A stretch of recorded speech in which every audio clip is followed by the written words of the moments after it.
अस्सलाम वालेकुम स्टूडेंट्स, क्या हाल है आपके। मेरा नाम है अबरार चौहान। आज हम first year chemistry chapter number 5 के अंदर कॉन्सेप्ट ऑफ ऑर्बिटल और शेप्स ऑफ ऑर्बिटल को डिस्कस करने जा रहे हैं। तो चलते हैं अपने लेक्चर की तरफ। स्टूडेंट्स, आज हम ऑर्बिटल्स के कॉन्सेप्ट को स्टडी करने जा रहे हैं। इस ऑर्बिटल के कॉन्सेप्ट में ना दो हिस्से हैं। पहले तो हम ये पढ़ेंगे ऑर्बिटल होता क्या है, ये आखिर कौन सी चीज़ है जिसको केमिस्ट्री में इतनी इंपॉर्टेंस दी जाती है। उसके बाद हम पढ़ेंगे अगर ऑर्बिटल एग्जिस्ट करते हैं तो वो किन शेप्स के हैं। तो खैर, हम जब क्वांटम नंबर्स को पढ़ेंगे तो हमें अंदाज़ा होगा कि शेल के अंदर सब एनर्जी लेवल्स होते हैं जिनको हम सब शेल्स कहते हैं। सब शेल्स के अंदर इलेक्ट्रॉन ऑर्बिटल्स के अंदर एग्जिस्ट करते हैं। उन ऑर्बिटल्स की एक स्पेसिफिक शेप होती है। उन ऑर्बिटल्स का कॉन्सेप्ट डिटेल में हम पहले पढ़ लेते हैं। देन जब हम मैग्नेटिक क्वांटम नंबर में जाएंगे तो उन ऑर्बिटल्स की फर्दर डिटेल को भी स्टडी किया जा सकता है। समहाउ मैंने कोशिश की है कि मैं ऑर्बिटल्स की शेप और ऑर्बिटल के कॉन्सेप्ट्स को जो कि बुक में अलहदा लिखे हुए हैं मिलाकर पढ़ाऊं ताकि ये एक दफ़ा कॉन्सेप्ट हमारा क्लियर हो जाए। तो हम चलते हैं कॉन्सेप्ट ऑफ ऑर्बिटल्स की तरफ। स्टूडेंट्स, बोहर ने जो एटॉमिक मॉडल दिया था ना, that was the finest model at that time. इसके मुताबिक जो इलेक्ट्रॉन है वो एक पार्टिकल है। अब पार्टिकल अगर होगा तो इसकी दो चीजें बहुत एक्यूरेटली फाइंड की जा सकती हैं। पहली, पोजीशन। दूसरी, उसकी वेलोसिटी या मोमेंटम। अगर बोहर एटॉमिक मॉडल के मुताबिक इलेक्ट्रॉन एक पार्टिकल है तो आप एक्यूरेटली बता सकते हैं वो कहां पे है, और आप एक्यूरेटली बता सकते हैं जिस जगह पे वो है उस टाइम उसकी वेलोसिटी क्या है या मोमेंटम क्या है। बट जब हमने हाइजेनबर्ग अनसर्टेनिटी प्रिंसिपल पढ़ा था, जब हमने हाइजेनबर्ग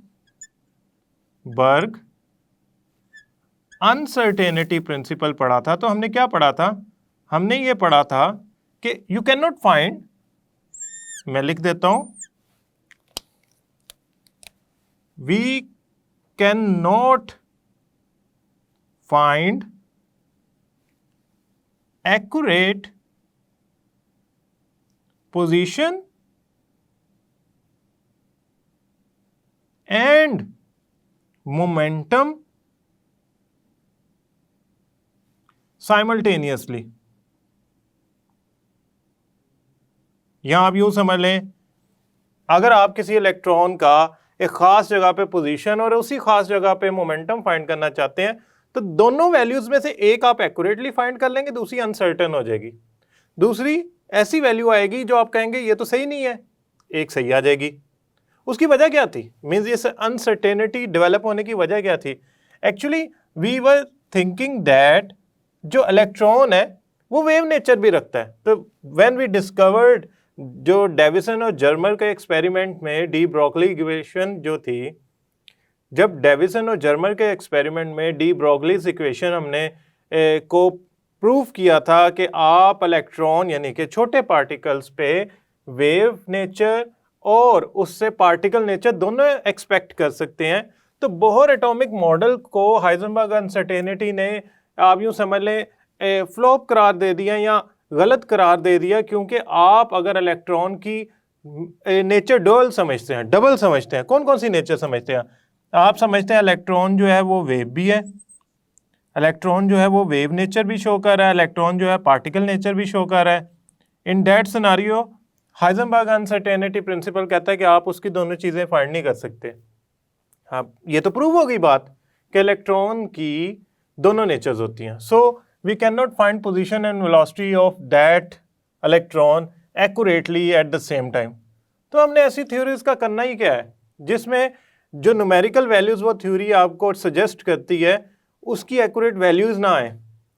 ये ऐसी है जिस तरह मैं आपसे कहूँ कि मेरी थ्योरी ये कहती है कि इलेक्ट्रॉन का जो मैस है वो प्रोटॉन से 10 गुना छोटा होना चाहिए, लेकिन आप इलेक्ट्रॉन का मैस किसी तरीके से फाइंड ही नहीं कर सकते।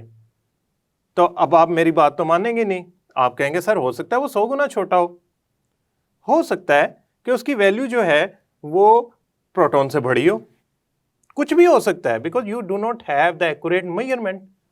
So the theories which does not give you the accurate outputs mathematically, are not actually accepted. So हमने क्या किया, हमने बोहर एटॉमिक मॉडल को इस बात की वजह से समझा कि ये सही नहीं है, तो फिर क्या किया जाए, वेव नेचर इंक्लूड करते हुए इलेक्ट्रॉन की 3 साइंटिस्ट है, Schrodinger, direct, Heisenberg. They used a wave equation two give you a better concept of electron position. इनके मुताबिक इलेक्ट्रॉन की जो पोजीशन है वो आप वेव इक्वेशन के जरिए फाइंड कर सकते हैं. The best results were given by Schrodinger. So what we are going to study today is the Schrodinger wave equation results. Schrodinger के वेव इक्वेशन रिजल्ट्स बेहतरीन समझे जाते हैं और हम उसी को स्टडी करेंगे. So we are only going to study the Schrodinger wave equation results. मैं अब सबसे पहले मैं लिख देता हूं,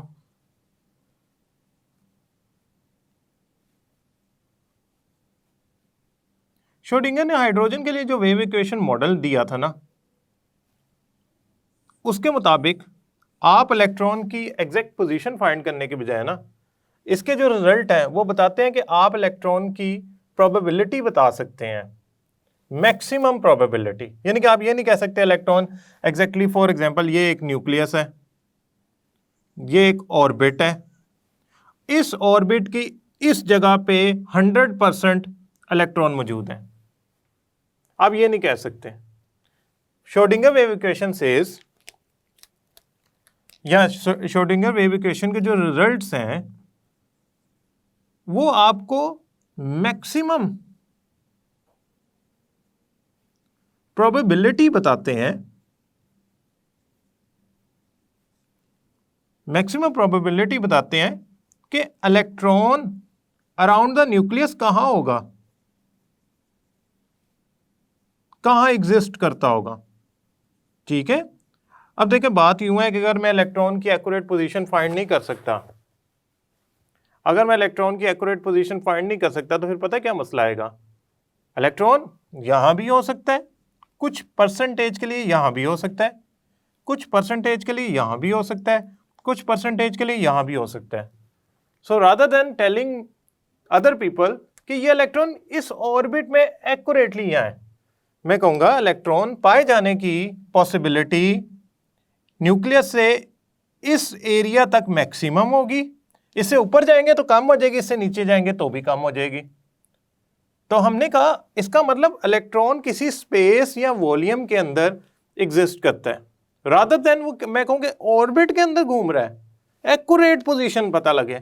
no, we actually use the word probability कि इलेक्ट्रॉन की फलां जगह पे पाए जाने की पॉसिबिलिटी मैक्सिमम है. वो जगह, वो स्पेस जहां इलेक्ट्रॉन मैक्सिमम पाया जाता है उसे हम कहते हैं orbital. So this is something interesting कि ऑर्बिटल एक्चुअली वो वॉल्यूम, ठीक है, वो वॉल्यूम है स्पेस के अंदर जिसके अंदर इलेक्ट्रॉन मैक्सिमम पाया जा सकता है, इलाका है वो, एरिया है वो. ठीक है, वो आप यूं समझ रहे 3 डायमेंशन में वो जगह है जिसके अंदर इलेक्ट्रॉन मैक्सिमम पाया जाता है, उसकी प्रोबेबिलिटी मैक्सिमम होती है, 100% नहीं, मैक्सिमम. सो हम यहां पे ऑर्बिटल की डेफिनेशन लिखते हैं सबसे पहले, देन हम आगे बढ़ेंगे,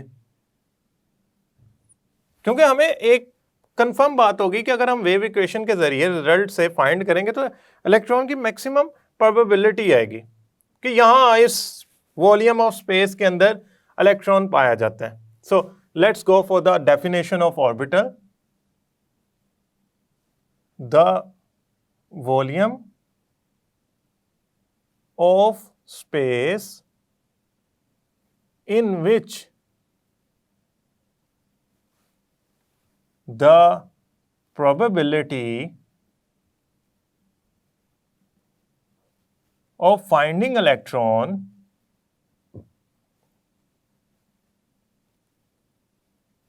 is 95%, which is actually maximum.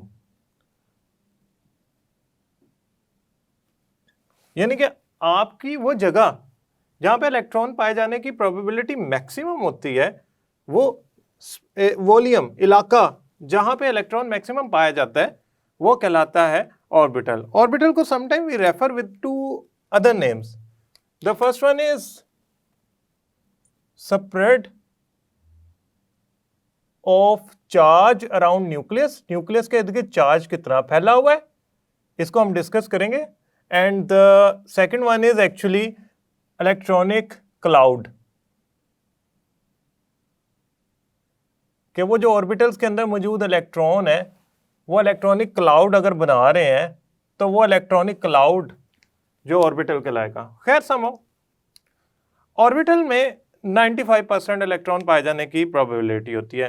Schrodinger wave equation को अगर मैं अप्लाई करूं हाइड्रोजन के ऊपर, तो हाइड्रोजन के न्यूक्लियस से जो श्रोडिंगर के मुताबिक अगर आप चले जाएं 0.53 एंगस्ट्रॉम तक, तो आपके इलेक्ट्रॉन पाए जाने की प्रोबेबिलिटी मैक्सिमम होती है। अगर आप से मौजूद है 0. ये न्यूक्लियस से आप यहां पे मौजूद हैं, आप इसे कह लें 0.2 एंगस्ट्रॉम वैल्यू है, 0.2 एंगस्ट्रॉम, ये वाला एरिया 0.2 एंगस्ट्रॉम है, तो यहां पे इलेक्ट्रॉन पाए जाने की प्रोबेबिलिटी मिनिमम है। और अगर मैं इस एरिया की बात करूं तो यहां पे भी इलेक्ट्रॉन पाए जाने की प्रोबेबिलिटी मिनिमम है। फॉर एग्जांपल, अगर ये फासला यहां से लेकर यहां तक बनता है 0.57 एंगस्ट्रॉम, तो यहां भी मिनिमम है। मैक्सिमम किस एरिया में, इस वॉल्यूम में, इस स्पेस के वॉल्यूम के अंदर इलेक्ट्रॉन पाए जाने की पॉसिबिलिटी मैक्सिमम होगी। यानी कि आप यूं समझ लें कि इलेक्ट्रॉन जो है ना इस एरिया में कितने फासले पे, न्यूक्लियस से इतने फासले पे जो एरिया है या वॉल्यूम ऑफ स्पेस है उसमें 95% एग्जिस्ट करेगा वो। अब बात यूं है कि इस कॉन्सेप्ट में प्रोबेबिलिटी का आंसर आ गया है, इस कॉन्सेप्ट में प्रोबेबिलिटी का आंसर आ गया। कितनी परसेंट प्रोबेबिलिटी? 90। तो 5% कहाँ गई? 5% या वो इधर होगा या इधर होगा। अगर आप यूं समझें कि आपके पास एक इलेक्ट्रॉन है तो 100 में से 95% चांस है कि वो इस एरिया में नजर आए, इतने फासले पे न्यूक्लियस पे कहीं नजर आएगा। 5% चांस का है, वो थोड़ा सा अंदर भी जा सकता है, न्यूक्लियस के करीब भी इस ऑर्बिट से। Apparently now I will not say this orbit, now it has become a orbital because this is a space, this is a volume of space जिसमें इलेक्ट्रॉन एग्जिस्ट कर रहा है।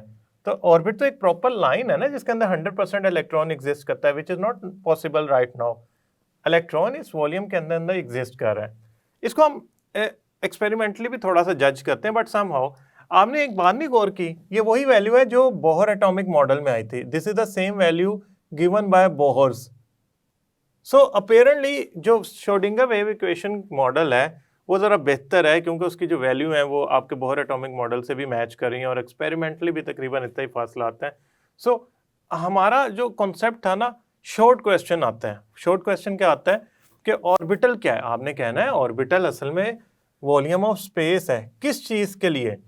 प्रोबेबिलिटी ऑफ फाइंडिंग इलेक्ट्रॉन के लिए, यानी कि electron पाए जाने की प्रोबेबिलिटी के लिए। कितनी? 95%। नाउ बाकी 5% का है, यहाँ वो उससे थोड़ा सा अंदर चला जाएगा, थोड़ा सा बाहर।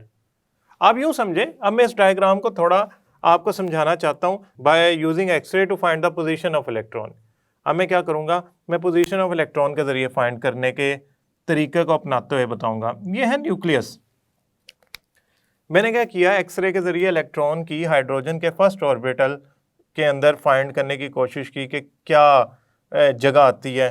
तो वो ना कुछ इस तरह के मुख्तलिफ जगहों पे जब भी मैं चेक करता था, मैंने क्योंकि एक एक्सपेरिमेंट थोड़ी करना है, मैंने तो मल्टीपल एक्सपेरिमेंट परफॉर्म करने हैं। तो मेरा इलेक्ट्रॉन जो है वो मैक्सिमम एग्जिस्ट कर रहा है, मैक्सिमम जो एग्जिस्ट कर रहा है न्यूक्लियस के इतने फासले के अराउंड एग्जिस्ट कर रहा है। मैं कहूँगा कि इस एरिया में, जो ये एरिया है, इसको यूं कर लेते हैं हाईलाइट, इस एरिया में इलेक्ट्रॉन की पोजीशन बार बार आ रही है। 100 में से 95% यहाँ पे आ रही है। तो व्हाट अबाउट दिस, इनका ही बारे में क्या ख्याल है? ये लेसर चांसेस हैं कि इलेक्ट्रॉन यहाँ पे एग्जिस्ट करे। सो अगर मैं इसको इकट्ठा कर लूँ, इस एरिया को, तो मैं कहूँगा कि न्यूक्लियस से इस एरिया तक का फासला बनता है according to Schrodinger wave equation और बोहर्स एटॉमिक मॉडल 0.53 एंगस्ट्रॉम। तो इतने फासले पे ही वाकई मेरी एक्सपेरिमेंटली भी इलेक्ट्रॉन ज़्यादा देर के लिए एग्जिस्ट करता नजर आया है। बाकी थोड़ी देर के लिए कहीं ना कहीं उसके डॉट या पोजीशन आ जाएंगी। So orbital is something which tells you the position of electron. अब हम चलते हैं इसके पार्ट 2 की तरफ और डिफरेंट टाइप्स ऑफ ऑर्बिटल को डिस्कस करते हैं। स्टूडेंट्स, अब हम इसके पार्ट 2 की तरफ चलते हैं और देखते हैं कि ऑर्बिटल्स की शेप कैसी होती हैं। याद रखिएगा, ऑर्बिटल्स की शेप किस सबशेल के ऑर्बिटल्स की बात कर रहा हूँ ये उस पर डिपेंड करेंगी। ऐसा नहीं है कि अगर आप एस ऑर्बिटल्स की शेप की बात कर रहे हैं तो वो वही होंगी जो डी की हैं या पी की हैं। डेफिनेटली एफ सबशेल भी होता है एंड हमने वो पढ़ा भी है, मगर हमारे कोर्स का हिस्सा नहीं है वो। उसकी इंतहाई कॉम्प्लिकेटेड शेप है और अगर आप उसको देखना चाहें तो मैं आपको एंड पे उसको कोशिश करूँगा आपको उसकी एक इमेज दिखा सकूँ। मगर अभी हमारा जो कंसर्न है ना वो शेप्स ऑफ ऑर्बिटल से है जो कि एस पी डी हैं। ये लदा शॉर्ट क्वेश्चंस हैं। अब हम इसकी तरफ वन बाय वन चलते हैं। सबसे पहले एस को डिस्कस करते हैं। देखें, एस जो सबशेल है वो एक्चुअली एजीम्यूथल क्वांटम नंबर रखता है 0। आप उसे एजीम्यूथल क्वांटम नंबर को जब पढ़ रहे थे तो आपने पढ़ा था कि L इज इक्वल टू जो 0 है वो फॉर S है, स्फेरिकल शेप ही उसकी स्फेरिकल है, क्योंकि हमने जो एजीम्यूथल क्वांटम नंबर पढ़ा था उसके अंदर जो वैल्यू थी फॉर S वो 0 साइन की गई थी, for 1 was assigned for P principal या डम्बल शेप, प्रिंसिपल P और जो इसकी शेप है वो डम्बल होगी, और L is equal to 2 was assigned for D, azimuthal quantum number 3 was assigned for F. We are only concerned with these 3 shapes right now. We are not going to make these shapes. S के अंदर एक ही orbital होता है, वजह उसके अंदर जो arrangement possible है वो एक ही है। क्यों? उसका जो मैग्नेटिक क्वांटम नंबर आता है वो 1 आता है, ये एक वैल्यू जनरेट करता है और वो वैल्यू क्या होती है? 0। ये मुझे कैसे अंदाज़ा हो रहा है इन वैल्यूज़ का? ये हमने जो क्वांटम नंबर्स पढ़े थे ना, ये उसके अंदर सारी हमने डिस्कस की थी। एस की जो शेप होती है वो स्फेरिकल होती है, फुटबॉल की तरह, और ये सिमेट्रिकल होती है। अब आप कहेंगे सिमेट्रिकल का मतलब? सिमेट्रिकल का मतलब है एक जैसी, गोल, बिल्कुल ऐसा नहीं ऊपर से बल्ज हुई है, नीचे से बल्ज हुई है और दरमियान में एक जैसी है। नो, एक सिमेट्रिकल स्फेरिकल शेप होती है इसकी। अब अगर मैं ये जो क्रॉस सेक्शन है, ये अगर एक्स एक्सिस है, ये वाई एक्सिस है, ये क्रॉस है इनका, इसको अगर मैं न्यूक्लियस कंसिडर कर लूं तो इस न्यूक्लियस से मैं बनाता हूं एस ऑर्बिटल की शेप। तो वो इस तरह आएगी कि वो एक गोल दायरा आएगा एक जैसे फासले पे फ्रॉम द न्यूक्लियस, और ये गोल दायरा स्फेरिकल होगा, यानी कि ऐसा होगा जिस तरह ये फिल्ड हुआ है, इसने न्यूक्लियस को कवर किया हुआ है। अगर आप इसे कट करके देखेंगे तो आपको ये बाउंड्री लाइन नजर आएगी उस स्फीयर की, यानी कि यहाँ पे इलेक्ट्रॉन पाए जाने की प्रोबेबिलिटी मैक्सिमम होती है। अब देखें, इसका न्यूक्लियस से जो एक्स एक्सिस तक या वाई एक्सिस तक, और फॉर एग्जांपल अगर मैं इसमें जी एक्सिस की एडिशन करता हूं तो होगा यूं कि उसका जी एक्सिस तक का जो फासला है वो सेम होगा, रेडियस। ये है स्फेरिकल शेप एस ऑर्बिटल की। और फॉर हाइड्रोजन एटम हमने पढ़ा था कि 0.53 एंगस्ट्रॉम तक जो रेडियस है न्यूक्लियस से इलेक्ट्रॉन तक का जो फासला है, वहां पे इलेक्ट्रॉन पाए जाने की प्रोबेबिलिटी मैक्सिमम होती है। अब ये कॉन्सेप्ट तो है कि ये सिंपल एस है। अगर पहले शेल का एस हो तो उसे 1s कहते हैं, दूसरे शेल का एस हो तो उसे 2s कहेंगे। क्या वो भी इसी साइज का होगा? क्या वो भी इसी शेप का होगा? याद रखिएगा, एस जितने मर्जी शेल का उठा लूं, मैं चाहूं तो 7 शेल का एस उठा लूं, यानी कि 7 शेल का एस सेप शेल, और उसके ऑर्बिटल की अगर मैं शक्ल बनाऊं बनेगी स्फेरिकल सिमेट्रिकली। हाँ, फर्क आएगा उसमें साइज का। देखें, पहले शेल का जो स्फेरिकल सिमेट्रिकल एस ऑर्बिटल बना है वो छोटा बना है, दूसरे शेल का जो स्फेरिकल सिमेट्रिकल ऑर्बिटल बनेगा यानी कि एस ऑर्बिटल बनेगा वो बड़े साइज का बनेगा। अगर 3s का बनाता वो और बड़ा बन जाता। अब इसकी शेप ऐसी क्यों है? असल में हमने जब न्यूक्लियस के इर्द गिर्द, मैं इसको आपको ज़रा थोड़ा सा आइडिया जनरेट करता हूँ, जिस तरह मैंने पहले आपको बताया था कि जब हमने इलेक्ट्रॉन बाय यूजिंग एक्सरे और एनी मेथड पोजीशन फाइंड की इलेक्ट्रॉन्स की 1s में, तो वो कुछ इस तरह की आई कि उन्होंने न्यूक्लियस के इर्द गिर्द सिमेट्रिकली एक सर्टन स्फीयर के अंदर मैक्सिमम प्रोबेबिलिटी शो की और उससे बाहर मिनिमम प्रोबेबिलिटी शो की। सो अगर मैं इसको मिला लूँ तो ये कुछ इस तरह की ही शक्ल बनती है जिस तरह मैं बनाने की कोशिश कर रहा हूँ। तो हम सिर्फ शेल की वैल्यू बढ़ाते जाएं तो एस फैलता जाएगा, लेकिन रहेगा दायरा ही, सर्कुलर, स्फेरिकली, साइज बड़ा होता जाएगा, यानी कि न्यूक्लियस से फासला इलेक्ट्रॉन का बढ़ता जाएगा, लेकिन ये रहेगा spherical shape he. For example ये आपके सामने S1 का 1s है, फर्स्ट शेल का S सब शेल का ऑर्बिटल है, दूसरे का, तीसरे का, ये तो बढ़ते जा रहे हैं। जैसा कि मैंने बताया है कि जैसे जैसे हम शेल बढ़ाते जाएंगे न्यूक्लियस से फासला बढ़ता जाएगा और उसका जो S सब शेल का S ऑर्बिटल जो हम बनाना चाह रहे हैं वो बड़ा होता जाएगा साइज में। Now we move towards the p orbital. p subshell के लिए जो azimuthal quantum number is given is actually 1 as we already mentioned, and the value of m is 0 plus 1 minus 1. Now this is something interesting. इसकी एक थी तो इसका मतलब s के अंदर एक ही ऑर्बिटल होता है, मान गए s के अंदर एक ही ऑर्बिटल होता है।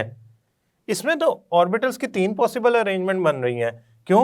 3 मैग्नेटिक क्वांटम नंबर आए हैं, तो हम कहेंगे कि ये पहली बात है डंबल शेप का होता है।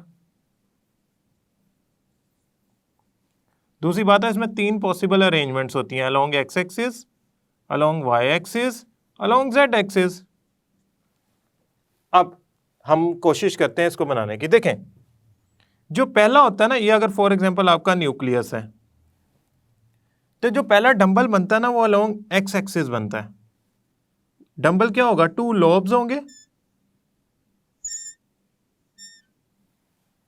अब ये 2 लोब्स ये शो कर रहे हैं कि जो इलेक्ट्रॉन पाए जाने की पॉसिबिलिटी है, इलेक्ट्रॉन पाए जाने की जो पॉसिबिलिटी है वो इस एरिया में मैक्सिमम है और इधर या इधर मिनिमम है अलोंग एक्स एक्सिस।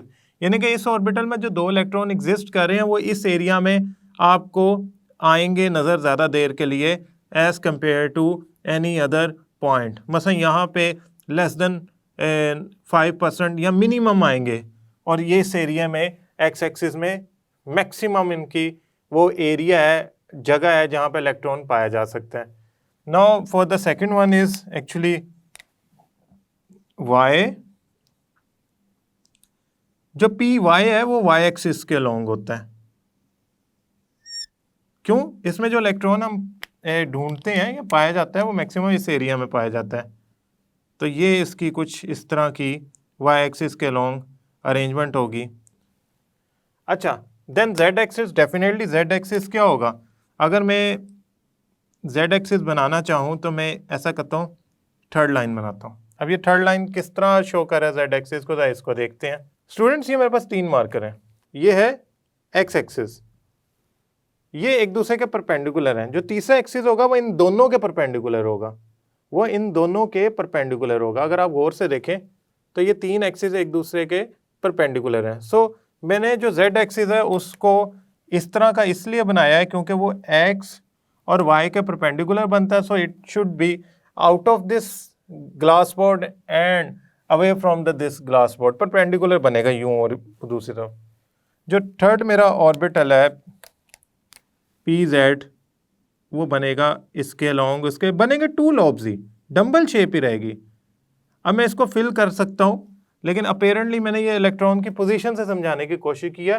बोर्ड में हमने इसको प्रॉपरली फिल करना है। मतलब इसकी डायग्राम जो आप बनाएंगे वो इस तरह फिलिंग से बनाएंगे, ये फिलिंग मॉडल की तरह आपने इसकी फिलिंग करनी है, इस तरह सारों की। सेम फॉर दिस वन, क्योंकि it shows the space where electron finding possibility is maximum, and for this too it should be look like this. अगर फॉर एग्जांपल मैं p की बात करूं तो p सबसे पहले जो एग्जिस्ट करता है p सब शेल, वो सेकंड शेल के अंदर एग्जिस्ट करता है, तो उसका ये होगा 2px, ये होगा 2py, ये होगा 2pz। What if someone ask you के 3pz या 3px जो है, क्या वो इसी साइज का होगा या इससे बड़ा होगा या इससे छोटा होगा या उसकी शेप बदल जाएगी? याद रखिएगा, अगर मैं p सबशेल की बात कर रहा हूं तो उसके अंदर ऑर्बिटल्स जो होते हैं उनकी शेप नहीं बदलती, साइज बड़ा हो जाता है, एनर्जी ज़्यादा हो जाती है। ये तीनों एक दूसरे के डीजनरेट हैं, ये तीनों एक दूसरे के डीजनरेट है। डीजनरेट का मतलब होता है सेम एनर्जी के हैं, इन तीनों की एनर्जी सेम है। लेकिन अगर मैं 3 के p ऑर्बिटल्स की बात करूंगा ना, थर्ड शेल के, तो वो ना सिर्फ बड़े होंगे बल्कि उनकी एनर्जी भी ज्यादा होगी। देखें, अगर मैं px इस साइज का बनाया ना, तो इधर मैं px हरगिज इस साइज का नहीं बनाऊंगा, वो इससे बड़ा बनेगा।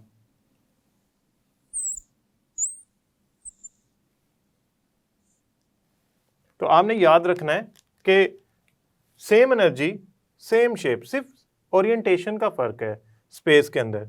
वो एक ही शेल के p सब शेल के अंदर के ऑर्बिटल्स है। अगर आप नेक्स्ट शेल में जाएंगे और उसके p ऑर्बिटल्स का अंदाजा लगाएंगे तो वो ना सिर्फ बड़ा होगा बल्कि उसकी जो एनर्जी है वो भी ज्यादा होगी। दैट्स व्हाई मैं इसको सिर्फ बड़ा बना रहा हूं, समहाउ इसकी एनर्जी भी ज्यादा होगी। Now the most interesting is d orbitals. d के अंदर जरा चेक करते हैं वैल्यूज क्या है।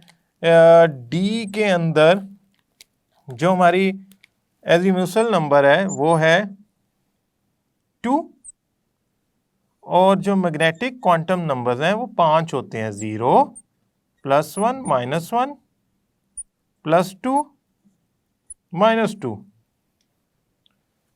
इसकी जो शेप होती है ना वो कॉम्प्लेक्स होती है।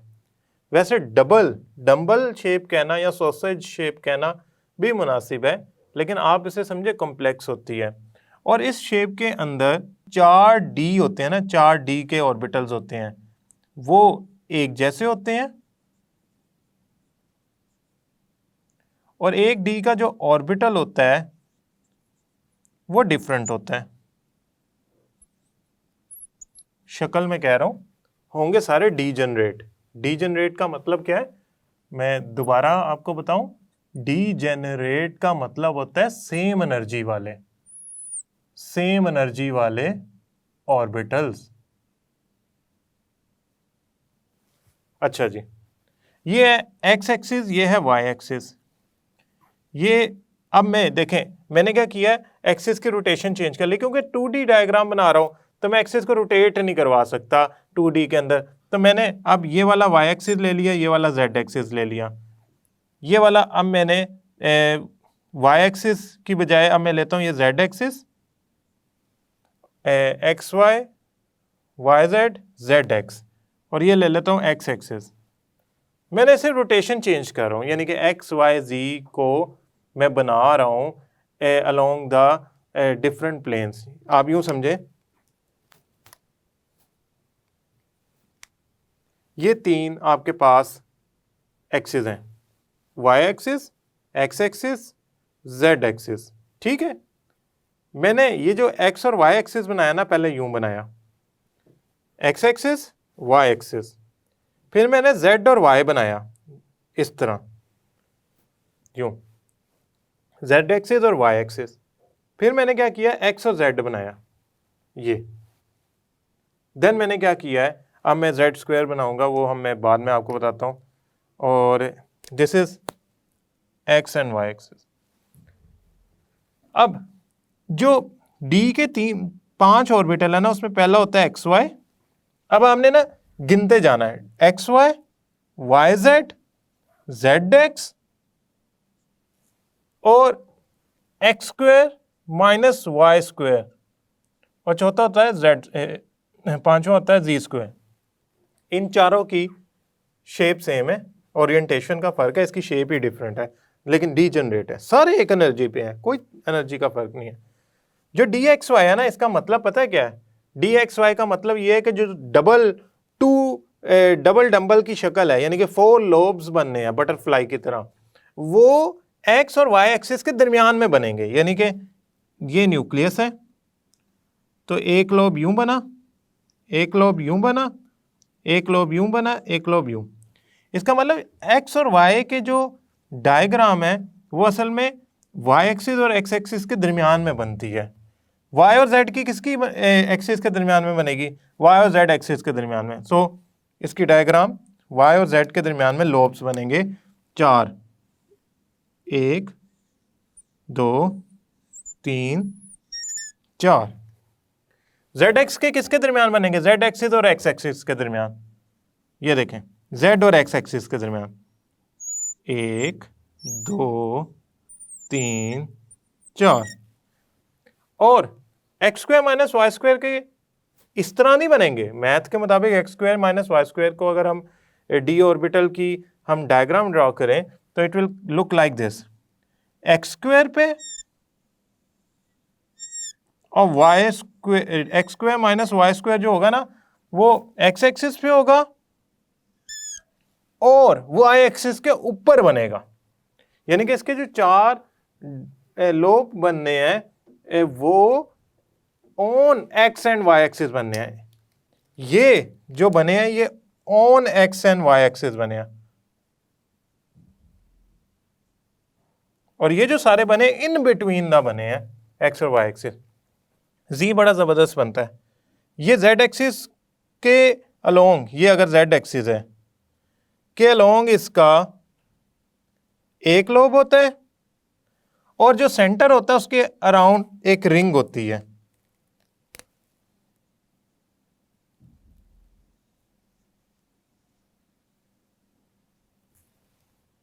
तो दो दो इलेक्ट्रॉन डी ऑर्बिटल्स के अंदर, इसमें 2 2 2 2 2 कितने हो गए, 10 हो गए। 10 इलेक्ट्रॉन इसके अंदर एग्जिस्ट करते हैं।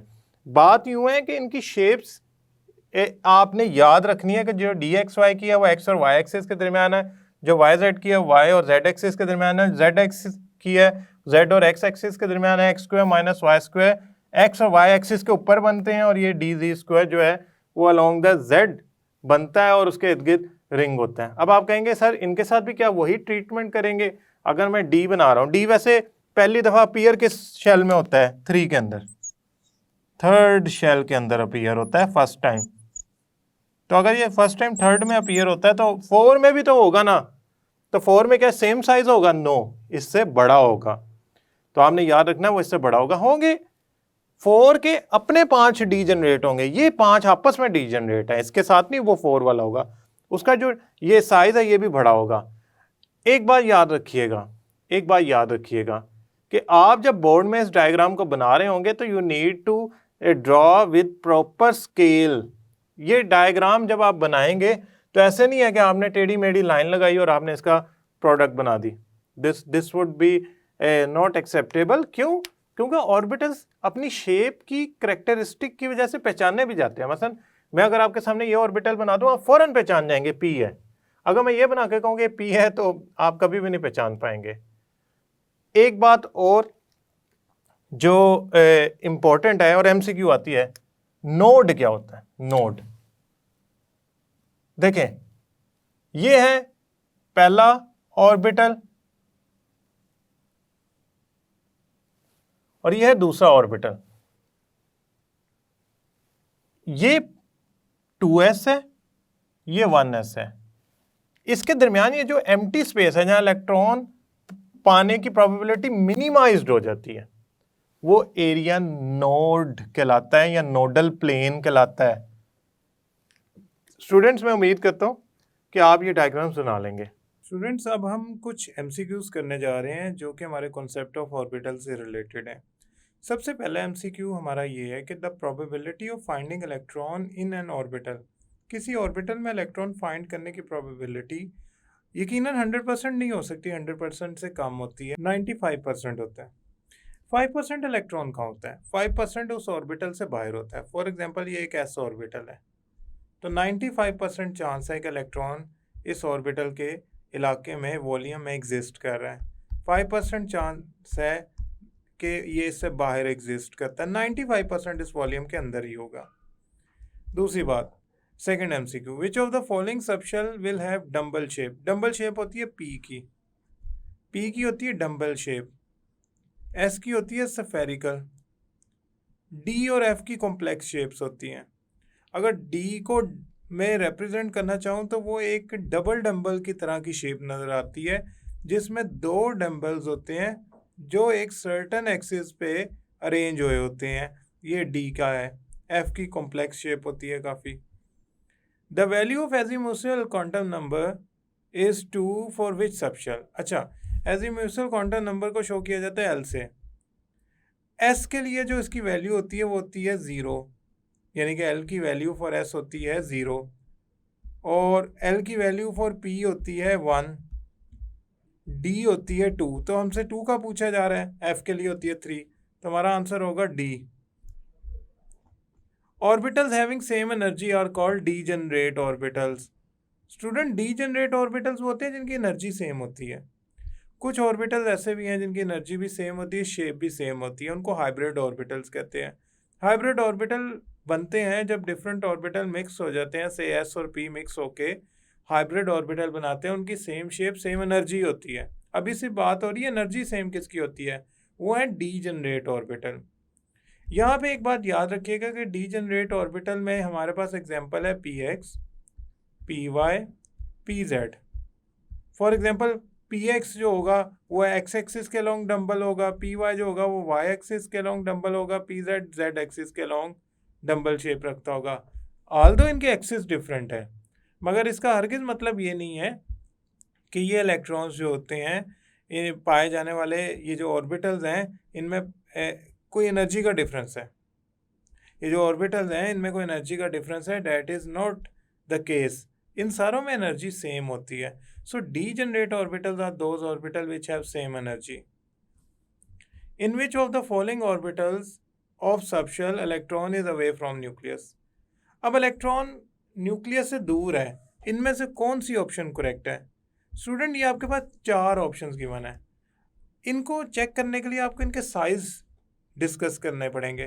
1s न्यूक्लियस के करीब होता है, 2s न्यूक्लियस से थोड़ा दूर होता है और साइज में बड़ा होता है, 3s डेफिनेटली 2s से भी साइज में बड़ा होगा, और जो 4s होगा वो साइज में और बड़ा होगा। हो गए स्फेरिकली, लेकिन ये इंडिकेट कर रहे हैं कि जैसे जैसे आप 1s से 2s पे गए, 2s से 3s पे गए, 3s से 4s पे गए, तो इंक्रीज होता गया ऑर्बिटल का साइज। अब इलेक्ट्रॉन जो 4s में मूव कर रहा होगा वो 1s के मुकाबले में, 2s के मुकाबले में, 3s के मुकाबले में न्यूक्लियस से दूर होगा। फॉर एग्जांपल अगर मैं न्यूक्लियस बना लूँ यहाँ में दरमियान में, तो आप देख सकते हैं कि इलेक्ट्रॉन की पोजीशन जो है 4s में न्यूक्लियस से सबसे दूर है। तो जो इंडिकेट करता है कि जितना नंबर ऑफ शेल, यानी कि मसलन यहाँ 4 नंबर ऑफ शेल है, या 3 नंबर ऑफ शेल है, या 2, 1, जितना नंबर ऑफ शेल बड़ा होता जाएगा उसका वो सबशेल या उन सबशेल में पाए जाने वाला इलेक्ट्रॉन जो ऑर्बिटल्स में एक खास वॉल्यूम में रिवॉल्व कर रहा है, मूव कर रहा है, वो उतना न्यूक्लियस से दूर होता जाएगा। तो 4s में जो इलेक्ट्रॉन होता है वो न्यूक्लियस से सबसे ज़्यादा दूर होता है। आपसे कोई पूछे कि 4s और 1s में इलेक्ट्रॉन की वेलोसिटी किस में ज़्यादा होती है, याद रखिएगा वेलोसिटी इन्वर्सली प्रोपोर्शनल है डिस्टेंस से, यानी कि जितना ज़्यादा डिस्टेंस होगा उतनी वेलोसिटी कम होगी। तो वेलोसिटी लीस्ट होगी 4s में इन चारों के मुकाबले में, और वेलोसिटी हाईएस्ट होगी 1s में इन चारों के मुकाबले में। स्टूडेंट्स, मुझे उम्मीद है ये लेक्चर आपको समझ आया होगा और आप प्रैक्टिस करके डिफरेंट शेप्स ऑफ ऑर्बिटल्स और याद से ऑर्बिटल की डेफिनेशन आपने बोर्ड के एग्ज़ाम में शॉर्ट क्वेश्चन के तौर पे याद करनी है। नेक्स्ट लेक्चर तक के लिए अल्लाह हाफिज़।